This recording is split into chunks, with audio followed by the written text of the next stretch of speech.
amigos, tudo bem? Estou aqui para mais uma aula, agora uma aula de revisão. E o tema da nossa aula de hoje são os combustíveis fósseis, o petróleo no mundo. Então vamos lá? Olho nos slides, ok?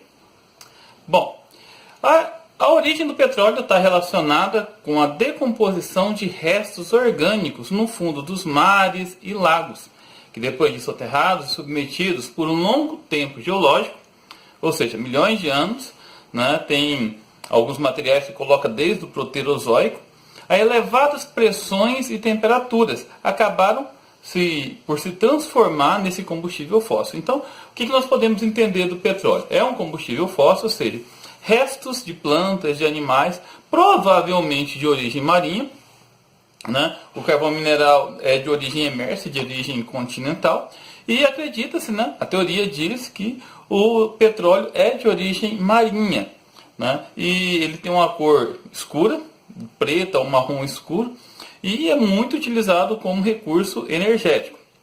As maiores jazidas de petróleo encontram-se muito mal distribuídas pelo mundo. Mais da metade das reservas conhecidas pelo homem estão na região do Oriente Médio. Como vocês podem observar nesse gráfico aqui, cerca de 63% está na região do Oriente Médio, 9% na Europa e Eurásia, 8,9% na América Central e América do Sul, 8,9% na África, 5% na América do Norte e 4,2% na Ásia e no Pacífico. As maiores reservas de petróleo em bilhões de barris, na verdade, olha, os maiores produtores do mundo, tá aqui, ó, na Arábia, Irã, Iraque, Kuwait, Emirados Árabes, Venezuela e assim por diante, né? Então esses são as maiores reservas do mundo conhecida, tá? Esses países que vocês estão vendo aqui, de coloridinho, né, são os países que fazem parte da OPEP, que é a Organização dos Países Exportadores de Petróleo. Vamos entender um pouquinho a questão do Oriente Médio e da OPEP.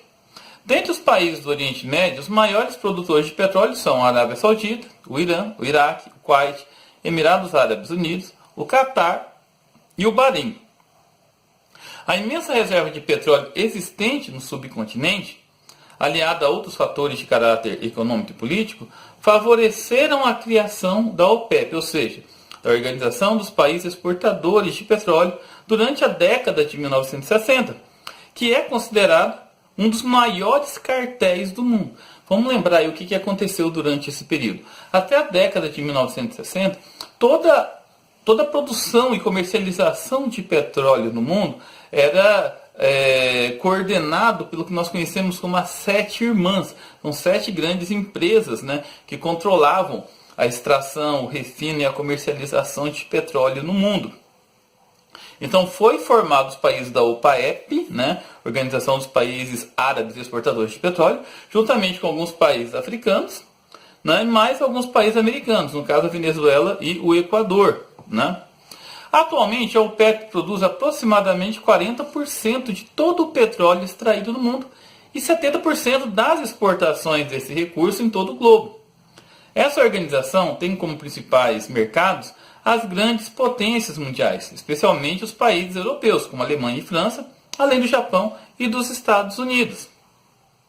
A OPEP está sediada na Europa, mais precisamente na Áustria, na cidade de Viena. Insere-se nessa organização 11 países, 6 são do Oriente Médio, Arábia Saudita, que é o maior produtor do mundo, Emirados Árabes Unidos, Irã, Iraque, Kuwait, Catar. Outros 5 países completam a lista, como Argélia, Líbia, Nigéria, Indonésia e Venezuela. O Equador está temporariamente afastado da OPEP. Os maiores consumidores mundiais, pessoal, esses dados aqui, apesar de eu não ter colocado nos slides, né, são em milhões de barris por dia. Então, os Estados Unidos é o maior consumidor do mundo, né, com cerca de 20 milhões de barris por dia o consumo. A China, com pouco mais de 7 milhões de barris por dia, vem em segundo. Né, o Japão, Rússia, Alemanha. Né, o Brasil também está entre os 10 maiores consumidores do mundo, com cerca de 2 milhões e 180 mil barris por dia. E aqui tem uma coisa bem interessante, pessoal. Essa imagem aqui mostra que o Brasil tem crescido muito a sua produção. Em janeiro de 2018, um relatório da Petrobras sobre a questão do pré-sal, diz que o Brasil ultrapassou a marca do 3 milhões de barris por dia. Outro contexto que a gente pode observar nessa imagem aqui, né? Essa aqui é uma imagem que representa a região do pré-sal. Então, a região que hoje vem fornecendo petróleo para o mercado brasileiro é essa região aqui, ó, a camada do pós-sal, né? Onde fica na Bacia de Santos, na Bacia de Campos.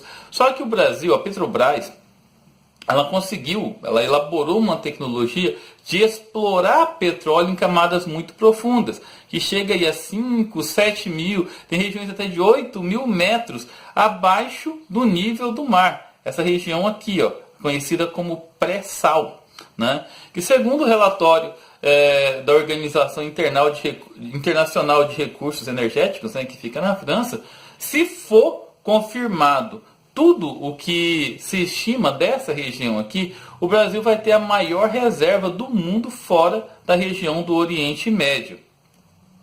Agora, o petróleo, pelo fato de ser um combustível fóssil, tem um grande problema, que é a questão da degradação ambiental, né? Então, o petróleo ele tem graves problemas relacionados ao meio ambiente. Aqui, né, uma imagem de um acidente que aconteceu na região do Golfo do México, em 2010, né, que mostra esses graves problemas, né?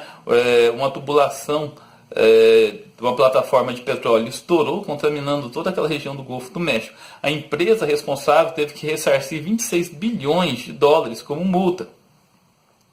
É claro que não é só o mar que foi, né, região de praias, espécies marinhas, aves, peixes, todos eles foram, né, contaminados pela questão do óleo que foi solto, né.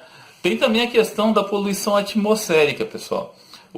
As usinas termoelétricas, as indústrias que utilizam esse recurso energético, todas elas soltam muita fumaça para o meio ambiente, né. Os veículos, apesar dos catalisadores, né, depois do protocolo de Kyoto, mas ainda assim, né, a fumaça provocada por esse combustível fóssil, pelo petróleo, ainda causa muitos danos ao meio ambiente. É isso aí, pessoal. Espero que vocês tenham curtido, não é verdade? É só uma revisão, uma breve revisão de tudo que nós vimos, né? E tá aí para vocês darem uma relembrada, para estudar para a prova, relembrar para o Enem. E fazer os exercícios. Não podemos esquecer que o nosso material está aí, a gente tem que fazer os exercícios para conseguir fixar bastante o que nós aprendemos, ok? Bom, é isso aí. Fiquem com Deus e até a próxima.